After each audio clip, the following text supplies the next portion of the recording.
ವಿರಾಮದ ನಂತರ ಜಾತಕ ಫಲ ಕಾರ್ಯಕ್ರಮಕ್ಕೆ ಮತ್ತೊಮ್ಮೆ ಸ್ವಾಗತ. ಶಾಸ್ತ್ರಿಗಳ ಇನ್ನುಳಿದ ರಾಶಿಗಳ ಫಲಾಫಲ ಯಾವ ರೀತಿಯಾಗಿದೆ ಇವತ್ತು? ತುಲಾ ರಾಶಿಯವರಿಗೆ ನೋಡಿ, ನಿಮ್ಮ ರಾಶಿಯಿಂದ ರವಿ ಪರಿವರ್ತನೆ ಪಂಚಮ ಸ್ಥಾನಕ್ಕೆ.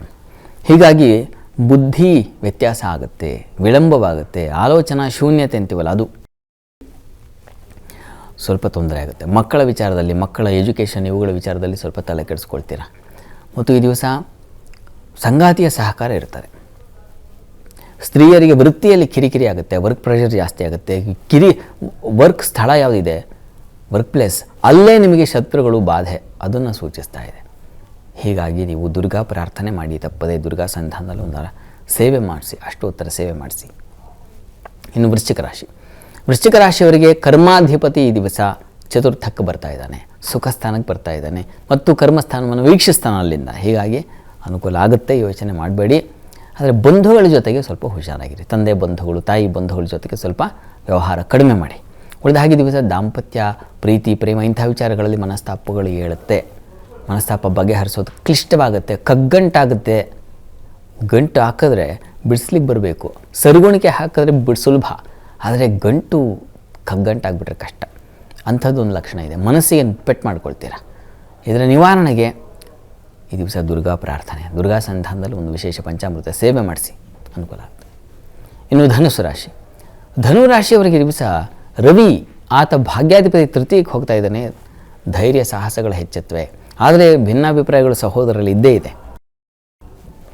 ಪ್ರಯಾಣದಲ್ಲಿ ತೊಂದರೆ ಕಾಣಿಸ್ಕೊಳ್ಳುತ್ತೆ. ಈ ದಿವಸ ನಾಳೆ ಸ್ವಲ್ಪ ಪ್ರಯಾಣದ ಬಗ್ಗೆ ಎಚ್ಚರಿಕೆ ಬೇಕು. ಸ್ತ್ರೀಯರು ಬಹಳ ಮುಖ್ಯವಾಗಿ ನೀವೇ ಗಾಡಿ ಚಲಾಯಿಸಿದ್ರೆ ಹುಷಾರಾಗಿರಿ.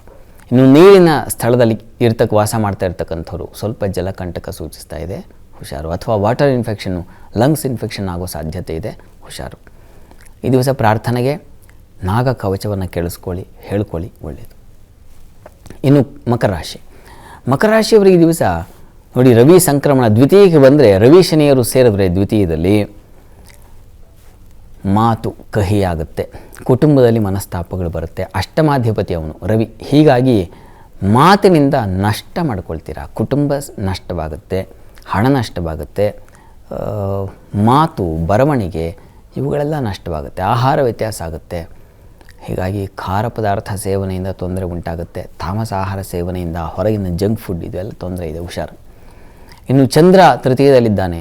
ಹೀಗಾಗಿ ಗಂಟಲ ಬಾಧೆ ಸೂಚಿಸ್ತಾ ಇದೆ, ಕಿವಿ ನೋವು ಬರ್ತಕ್ಕಂತಹ ಸಾಧ್ಯತೆ ಸೂಚಿಸ್ತಾ ಇದೆ, ಹುಷಾರಾಗಿರಿ. ಆರೋಗ್ಯದ ಕಡೆ ಗಮನ ತೆಗೆದುಕೊಳ್ಳಿ.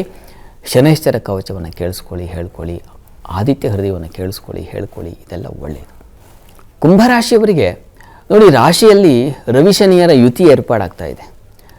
ಲಬ್ಧಸ್ತ್ವಂ ರವಿಜೇನ ಧಾತು ಕುಶಲಂ ಭಾಂಡ ಪ್ರಕಾರೇಶುವ ಅಂತ ಒಂದು ಮಾತಿದೆ.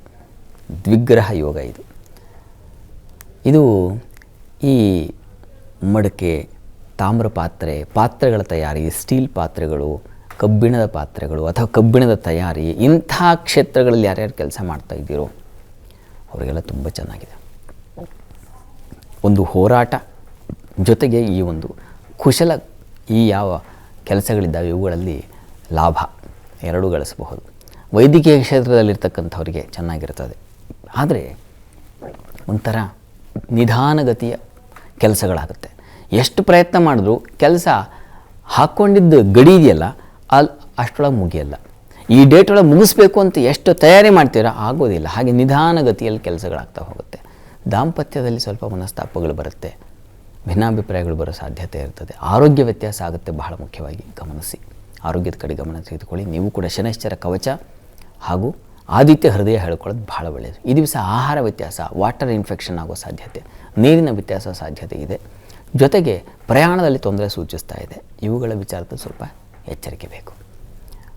ಪ್ರಾರ್ಥನೆಗಾಗಲೇ ಹೇಳಿದ ಹಾಗೆ ಕವಚಾದಿಗಳನ್ನು ಹೇಳ್ಕೊಳ್ಳಿ. ಇನ್ನು ಮೀನರಾಶಿಯವರಿಗೆ ದಿವಸ ವ್ಯಯ ಹೆಚ್ಚಾಗಿರುತ್ತದೆ. ಶತ್ರುಗಳ ಬಾಧೆಯಿಂದಾಗಿ ವ್ಯಯ, ಆರೋಗ್ಯದಲ್ಲಿ ವ್ಯತ್ಯಾಸ ಆಗುತ್ತೆ. ಕಾಲಿನ ಬಾಧೆ ಸೂಚಿಸ್ತಾ ಇದೆ. ಮೂಳೆ ಸಂಬಂಧಿ ತೊಂದರೆಗಳು ಉಂಟಾಗುವ ಸಾಧ್ಯತೆ ಇದೆ. ಕಣ್ಣಿನ ಬಾಧೆ ಸೂಚಿಸ್ತಾ ಇದೆ, ತೊಡಕಿದೆ. ಆರೋಗ್ಯ ವಿಚಾರದಲ್ಲಿ ಬಹಳ ವೀಕ್ ಆಗಿದ್ದೀರ ನೀವು. ಇದಕ್ಕೆ ನೀವು ನವಧಾನ್ಯ ದಾನ ಅಥವಾ ಗೋಧಿ ದಾನ, ಎಳ್ಳು ದಾನ ಇವೆಲ್ಲ ಬಹಳ ಒಳ್ಳೆಯದು. ವೃತ್ತಿಯಲ್ಲಿ ತುಂಬ ಚೆನ್ನಾಗಿದೆ. ಕೆಲಸ ಕಾರ್ಯಗಳಿಗೆ ತೊಂದರೆ ಇಲ್ಲ, ಅನುಕೂಲಕರವಾಗಿರ್ತದೆ. ಲಾಭ ಗಳಿಸ್ತೀರ. ವ್ಯಾಪಾರಗಳಿಗೂ ಲಾಭ ಇದೆ, ಯೋಚನೆ ಮಾಡೋದು ಬೇಡ. ಆರೋಗ್ಯ ನೋಡ್ಕೊಳ್ಳಿ. ಪ್ರಾರ್ಥನೆಗಾಗಲೇ ಹೇಳಿದ ಹಾಗೆ ಆದಿತ್ಯ ಹೃದಯ ಅಥವಾ ಗೋಧಿ ದಾನ ಬಹಳ ಒಳ್ಳೆಯದು. ಗೋಧಿ ಮತ್ತು ಎಳ್ಳು ದಾನ ಮಾಡಿ. ಈ ದಿವಸ 12 ರಾಶಿಗಳವರು ರಾಶಿ ಗೊತ್ತಿಲ್ಲ ಅಂತಕ್ಕಂಥವ್ರು ಹೇಳಬಹುದಾದ ಸರಳವಾದ ಮಂತ್ರ ಯಾವುದಪ್ಪ ಅಂದರೆ ಓಂ ಆದಿತ್ಯಾಯ ನಮಃ. ಸೂರ್ಯನದ್ದೇ ಮಂತ್ರ ಇದು. ಇದನ್ನು ಹೇಳ್ಕೊಳ್ಳಿ, ಎಲ್ಲರಿಗೂ ಅನುಕೂಲ ಆಗುತ್ತೆ. ಸರಿ ಶಾಸ್ತ್ರಿಗಳ, ಇವತ್ತಿನ ಸಂಚಿಕೆಯಲ್ಲಿ ಈ ದಿನದ ವಿಶೇಷತೆ ಜೊತೆಗೆ 12 ರಾಶಿಗಳ ಫಲಾಫಲದ ಬಗ್ಗೆ ಮಾಹಿತಿ ತಿಳಿಸ್ಕೊಟ್ರಿ. ಹಾಗೆ ನಮ್ಮ ವೀಕ್ಷಕರು ಕಳುಹಿಸಿದಂತಹ ಸಂದೇಶಗಳಿಗೆ ಸಲಹೆ, ಸೂಚನೆ, ಪರಿಹಾರಗಳನ್ನು ಸೂಚಿಸಿದ್ರಿ. ಧನ್ಯವಾದಗಳು. ಸರ್ವೇ ಜನಾಃ ಸುಖಿನೋ ಭವಂತು, ಸಮಸ್ತ ಸನ್ಮಂಗಳಾನಿ ಭವಂತು. ಎಲ್ಲರಿಗೂ ಶುಭವಾಗಲಿ. ಇದಾಗಿತ್ತು ಇವತ್ತಿನ ಜಾತಕ ಫಲ ಕಾರ್ಯಕ್ರಮ. ನೇರ, ದಿಟ್ಟ, ನಿರಂತರ ಸುದ್ದಿಗಾಗಿ ನೋಡ್ತಾ ಇರಿ ಏಷ್ಯಾನೆಟ್ ಸುವರ್ಣ ನ್ಯೂಸ್.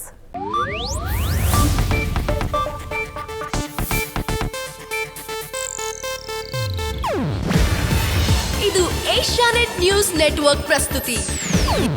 ನೀವು ನೋಡ್ತಿದ್ದೀರಾ ಏಷ್ಯಾನೆಟ್ ಸುವರ್ಣ ನ್ಯೂಸ್.